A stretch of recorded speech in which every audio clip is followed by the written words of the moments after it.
We want to bring in Konrad Aderer.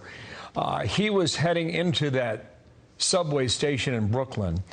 And Konrad, are you with us now by telephone? Yes, I'm here. I understand you're back home in your apartment and that you are safe. What did you see? Yeah. What did you hear, Konrad? Well, I was just in the stairwell heading down into the station, and I saw a young man go up to the station booth, and he was bleeding from the legs. His pants were partly down because he was probably had a wound somewhere in his upper legs, and he was very excited, but he was very lucid. He seemed like he was probably otherwise okay. I hope he's still okay and getting treatment. But anyway, he was just reporting what was happening. He seemed to be the first person who was telling what was happening, and he just said that there was a lot of people bleeding. Mm-hmm. I thought I heard him say shooting, but I wasn't totally positive when I was thinking about it later. But it just seemed he was just warning that there was a lot of people injured and bleeding, and and then of course, Konrad, was he walking or was he being carried? Well, he seemed to have managed to get up from the platform. So like I just hope he's okay. But he seemed, he took it upon himself to make sure that people were alerted, and despite his being injured. So, Konrad, at that point, were any first responders on their way in? Did you notice that? Like, as he was speaking, there was people, there was police, there was emergency vehicles just flooding into the area, as you can imagine. Tell us a little bit more about that neighborhood, because as I understand it, it's filled with a lot of families, a lot of commuters, and I'm assuming, were you headed to work? Yes, and I was, I would have been there. I just had taken a moment to text my wife, and so it's, I would have seen a lot more. But as it was, I just got out there immediately. I mean, because I just didn't see any point in my being around any longer, because there was obviously emergency vehicles coming.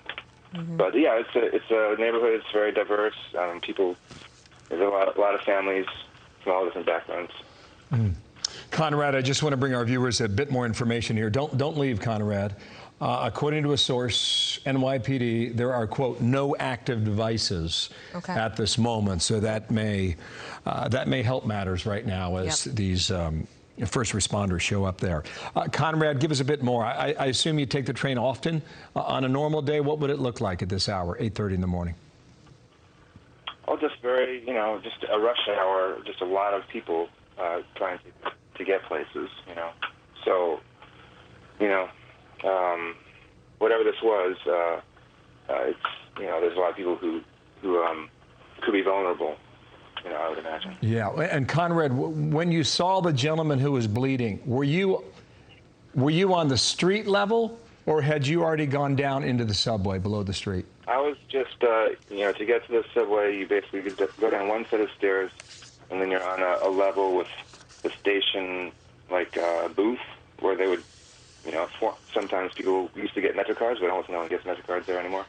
But then you go down one more flight of steps, and that's the station. So I was in that middle area. I could still see the street from where I was. I was just on the first flight of stairs. So you were quite some distance away from me. Yeah, you were about halfway down. I assume you retreated at that point after the gentleman started telling you what was happening?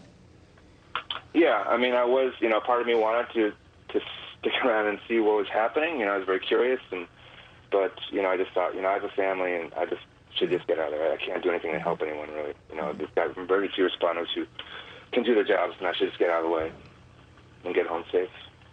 I think that that was a wise decision on your part, and we are so glad that you're safe. No doubt your wife and family are too.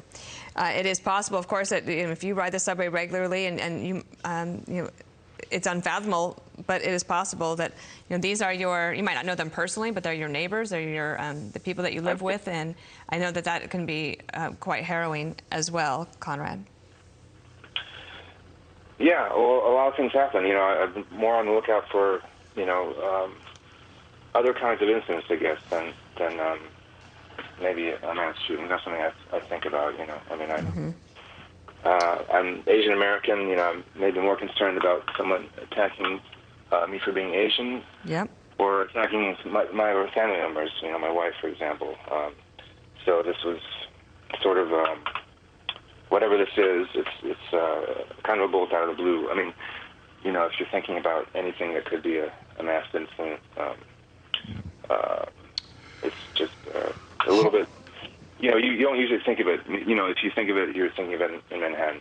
Yeah, it's hard to know what the motivation was now, and we'll figure it out in due time. Conrad, it's nice to hear from you. We're glad you're okay, and thank you for sharing what has been a story and a morning that you will never forget. Yeah. Mm-hmm. Thank you, Conrad. We're glad you're safe. Let's stay in touch with you. And